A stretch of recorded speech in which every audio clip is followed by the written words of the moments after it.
हाँ जी, नमस्कार दोस्तों। तो आज हम बात करने वाले हैं golden period of India GDP यानी कि इकोनॉमिक ग्रोथ में। तो जो हमारा गोल्डन पीरियड आता है वो है 2003 से लेकर के 2008, यानी कि ये जो 5 साल थे ये इंडिया के जीडीपी का गोल्डन पीरियड बना। इन सब के रीज़न क्या था? हाई इन्वेस्टमेंट हो गया, जॉब क्रिएशन हो गया एंड इंडस्ट्रियल एक्सपेंशन हो गया। इन सब के रीजंस ये सब वजह था जो कि 2003 से और 2008 के बीच में ये जो 5 साल था golden period of the GDP कहलाया।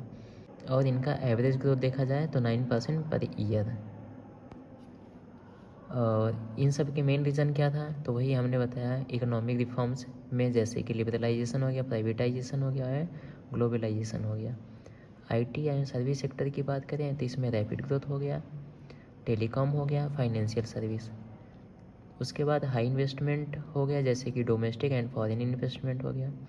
उसके बाद है स्ट्रॉन्ग ग्लोबल डिमांड, यानी कि चाहे वो ग्लोबल इकोनॉमिक एक्सपेंशन, इसमें काफ़ी बढ़ावा हुआ। एंड उसके बाद आता है इंफ्रा ग्रोथ, यानी कि चाहे वो रोड्स की हम बात करें, पावर की बात करें, टेलीकॉम की बात करें एंड नेटवर्क्स की बात करें, तो इन सब में ग्रोथ देखा गया। और अगर हम बात करें इसी एवरेज ग्रोथ यानी कि 9% पर ईयर के बेस पर 2014 से 2019 के बीच में हुआ होता, इन 5 सालों में 9% के एवरेज के बेस पर जीडीपी का ग्रोथ हुआ होता, तो इंडिया 2019 में वर्ल्ड का 5th लार्जेस्ट इकोनॉमिक कंट्री बन सकता था। इस पर आप लोगों की क्या राय है? कमेंट करके ज़रूर बताना। Thank you.